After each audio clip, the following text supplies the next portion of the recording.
Tambalang SG at Casimero posible pa ba? TBP ilang linggo nang naghihintay kay Casimero, Cuadro Alas dahado pero pinili ng malaking page at King Ryan Garcia ginulat ang mundo.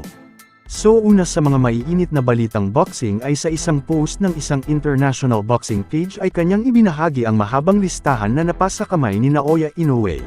At pinagkukumpara ito versus kay Cuadro Alas.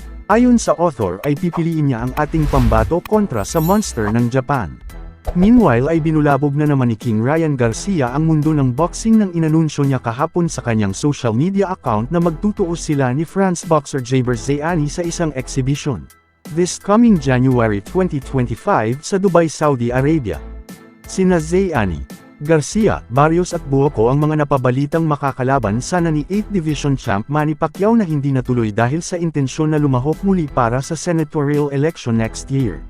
Sa ibang balita ay may post ang isang malaking vlogger na si Haring Bangis at sa nasabing video at tinanong niya si Chitae kung ano ang kanyang masasabi sa latest na panalo ni Casimero versus Sanchez. Sagot ni tagatahol na tsamba lang daw yun. At inamin pa ng nag-iisang anay sa boxing community na nakausap niya si Sanchez at kanya daw di umano binabalaan na balak ni Cuadro Alas na ina-knockout siya sa early round. Kupal ka pala paano naging tsamba kung na-execute pala ng Team Casimero na tatapusin ang kalaban as early as possible. Baka ang totoo na ang kinanta mo sa kalaban ay ang sugurin kaagad si Cuadro Alas sa bodega dahil totally dehydrated at very susceptible siya that time sa one punch. Ang kaso ay di umobre dahil sa sobrang panggigipit ay nag-serve ito as a fuel at napukaw ang pagiging matapang ni John Riel Casimero. Sa ibang balita ay pareho palang mahilig sa manok panabong sina Champ Cuadro Alas It's My Boy at Sanchez.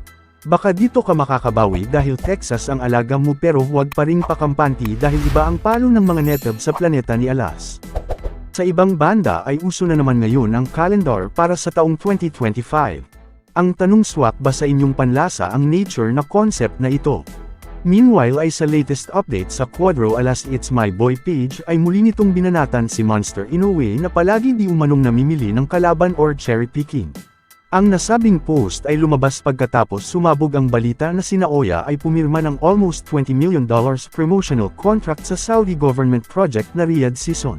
Sa ibang balita ay nagbigay ng opinyon ang isang commenter doon sa live streaming ni Popsi Kultura, na sana bumalik daw sa negotiation table si Casimero sa kampo ni MP President Gibbons para matuloy ang Cuadro Alas versus Inoue. Set aside ang dating alitan at mag-concentrate sa business side in order to make money but make sure walang ma-compromise na tao or walang mawawala sa Team Casimero na gustong mangyari ni Chitae. More fights pa talaga, pwede sila makipag-ayos kay SG. Totoo yan bro. Usapang business lang talaga between SG and QA, pero kung ayaw ni QA na makipag-ayos kay SG, wala na. Ang problema kasi dyan bro, nakapirma siya ng managerial. And meron siyang promotion. Ngayon na maganda sana, the best way ngayon, wala siyang promotion. Kailangan kaso, hindi siya pwedeng bumaypas dyan sa manager niya. Kailangan yan, kausapin niya ang manager niya na si Jose. Jose, it's time for us to reconcile with Sean Gibbons. Diba? Oh. Si Jose ngayon ang kakausap. Sean, ito na bata ko.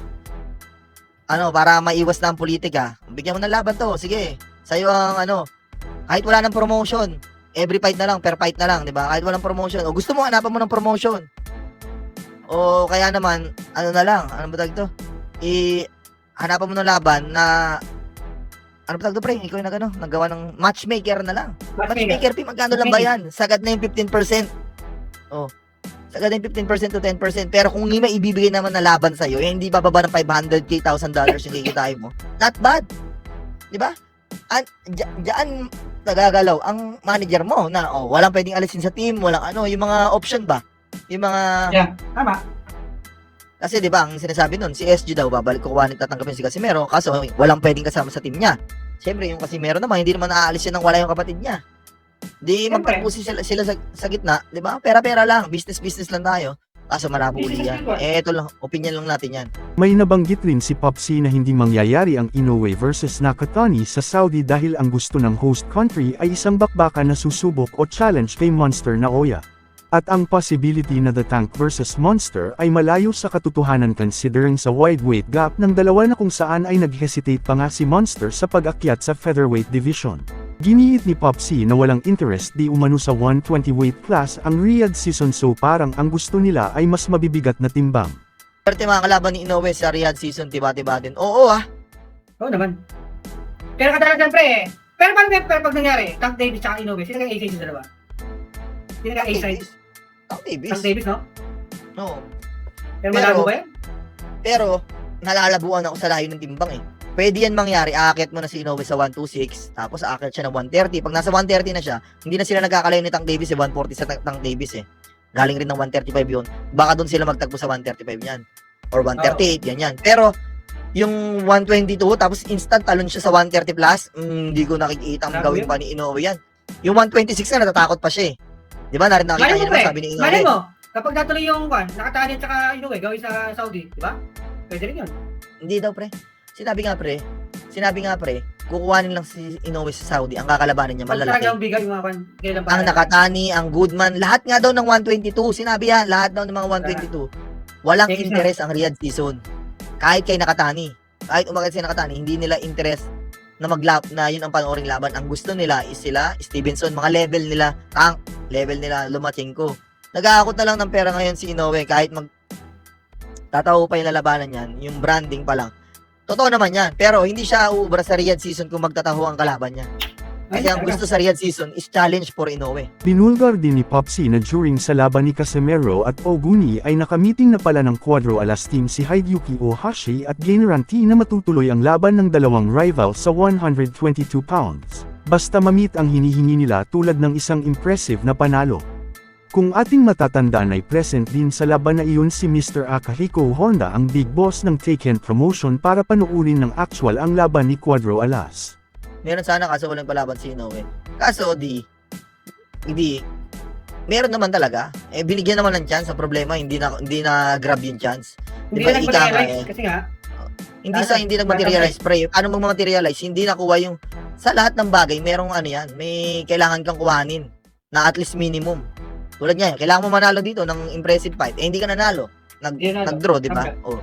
Kailangan mo manalo dito ng para lang maibalik ka sa usapan. Ang problema, nagka-issue. Kung wala lahat yan, di ba? Hindi mo pwede sisihin yung mga umaatras. Meron silang dahilan. Magpakatotoo rin tayo. Pwede ba yun? Kay Oguni nun.